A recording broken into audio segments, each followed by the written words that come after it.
Something strange is happening around The Witcher again. Not a remake, not Witcher 4 marketing, the older game, The Witcher 3. For years, people joke that hoping for another expansion was basically conspiracy theory territory. I've seen the memes. I've been talking about the possibility of one less Witcher 3 expansion for a long time now. At some point, it probably started sounding like wishful thinking, but something changed this week. Reliable insider Nate the Hate was asked directly whether the rumored Witcher 3 DLC actually exists, and his answer was simple: it does. That's it. 2 words, no extra explanation. But if you follow industry leaks, you know Nate doesn't throw statements like that around casually. When he speaks, people usually listen. Now, that doesn't mean the DLC is guaranteed tomorrow. It could still be early development, it could still change. But that single confirmation turned this from a random rumor into something much more interesting. And when you combine that with the older leaks about story location, development studios, and the timing of Witcher 4 marketing, suddenly the whole situation starts making a lot more sense.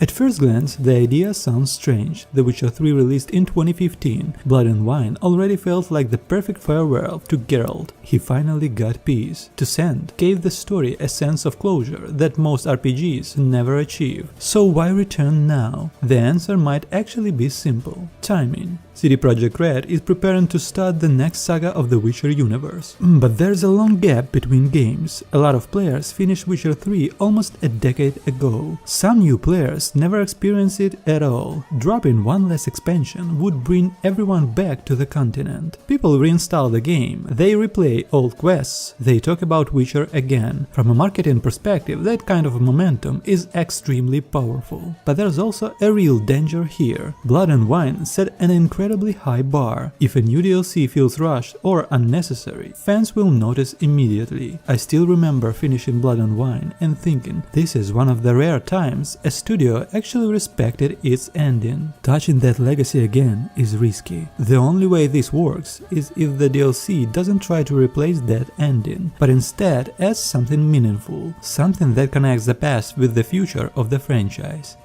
Now, here's where things get interesting. Several reports suggest the expansion may take place around Velen instead of introducing a massive new region like Zerrikania. At first, that sounds disappointing. Velen is already one of the most explored areas in the game, but the story implications are actually huge. If you remember the darker ending parts in The Witcher 3, one detail always stood out. The final surviving crone escapes. Geralt swears he'll return and finish the job. That wasn't just random dialogue, that was basically a blood oath. And if you go back to Crookback Bog and look closely at the tapestry inside the crone's heart, you see something strange. The tapestry shows a tower in Skellige where Ciri confronts the White Frost, and above that tower there's a bird flying away. Many players believe that bird represents a swallow, and if you know Witcher lore, you know exactly what that means. Ciri's elder speech name, Zirael, translated to swallow. The swallow is a symbol of rebirth, hope and survival,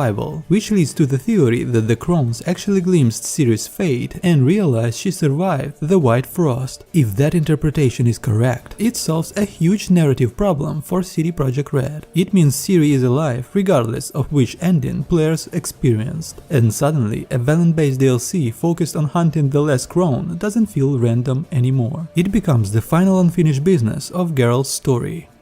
Interestingly, the community itself has already started theorizing what this expansion could actually look like. On Reddit, a popular discussion recently asked a simple question: if Witcher 3 really gets one more DLC, when would its story take place? The user pointed out something many players forget. Both Hearts of Stone and Blood and Wine technically take place before the final ending of the main story. The game never really shows the world after everything is finished, and that opens the door for something pretty interesting. What if this DLC actually shows the world after the main story concludes? Imagine seeing the political consequences of Radovid's death, the atmosphere of Novigrad and Oxenfurt changing depending on the war outcome, the conflict between Nilfgaard and Skellige evolving depending on who became ruler of the islands. The Witcher 3 gave players enormous freedom with their decisions, but we rarely saw the long-term results of those choices in the world itself. A post-ending expansion could explore that. One of the more interesting inspiration ideas from the thread suggests the story could begin at Corvo Bianco, Geralt's vineyard from Blood and Wine. Picture this moment, Geralt finally living in peace when Ciri arrives, maybe Yennefer too, a quiet reunion before the final adventure. And from there, the story could lead the character back to Velen for one last hunt, retrieving Geralt's lost Witcher medallion from the final surviving crone. That kind of storyline would work on multiple levels. It finishes Geralt's unfinished business, brings the main character together one more time, and quietly sets the stage for whatever comes next in the Witcher universe.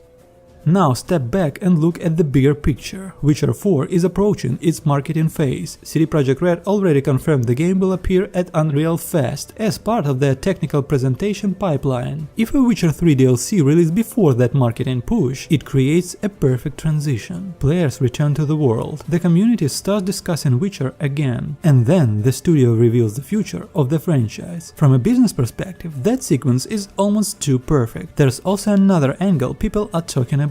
Hardware. The Nintendo Switch version of Witcher 3 sold extremely well despite the technical compromises. If a Switch 2 version launches alongside a new DLC, that's basically guaranteed revenue. But even if someone remains skeptical about the DLC rumors entirely, there's one thing we know for certain. CD Projekt Red already confirmed a final major update bringing console mod support to Witcher 3. That means the game isn't finished yet.